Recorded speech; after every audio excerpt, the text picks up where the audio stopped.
For months? No, actually years. I had fantasized about this moment. The day I'd finally be packing boxes, shedding the weight of old memories, and stepping into a future I had dreamed of so many times. Each time I pictured it, I feel a rush of triumph. Like this act of moving out would be my personal victory lap, undeniable proof that I could do better, be better, and live better. And then the day came. The boxes arrived, the trash bags filled, and just like that, the place I once called home began to empty out. But instead of elation, I felt exposed, naked. Yeah, almost naked. It was as though with every item I got rid of, I was stripping away pieces of myself, the things that had once been me, the books I had sworn I'd read but never did, the chipped mug I drank from every morning, the scuffed floorboards that carried my pacing footsteps during restless nights. They were all part of my story.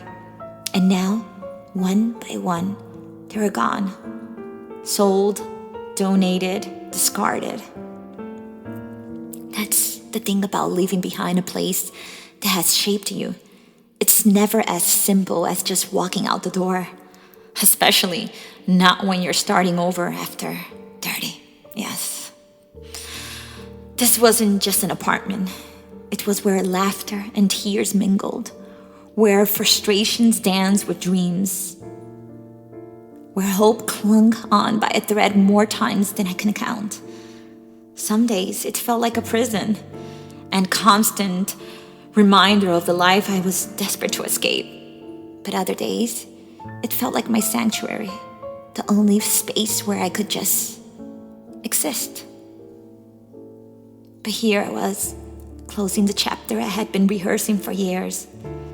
And as I stood in the doorway, looking back at the now empty rooms, nostalgia hit me like a tidal wave. The walls that had witnessed so many of my ups and downs suddenly felt like an old friend. The kind you didn't realize you'd miss until they were gone. It wasn't just the physical space I was leaving behind. It was the comfort of the familiar, the predictable chaos I had learned to navigate, the safety net of knowing what to expect, even when it didn't fulfill me. And that's the cruel irony. After 30 is different. You wonder if you're too late, if the dreams you once had have an expiration date, if the world still has room for a reinvention that's taking its sweet time arriving. But here's the thing about change. It's terrifying, yes, but it's also thrilling. By now, you've lived enough to know that comfort is a quiet killer of ambition. And staying still isn't always the safest choice. Starting over isn't about erasing the past. It's about carrying it with you, the lessons, the scars, the memories, as proof of your strength, your resilience, your capacity to evolve. It's about acknowledging the fear, the doubt, and doing it anyway. So here's the lesson I'm taking with me as I close this door for the last time. Starting over isn't about running away from what was. It's about daring to believe in what could be. It's about stepping into the unknown with open arms, trusting that your best days aren't behind you. They're waiting ahead, just beyond the horizon. As an adult, I've learned one thing for sure. I'm ready for them.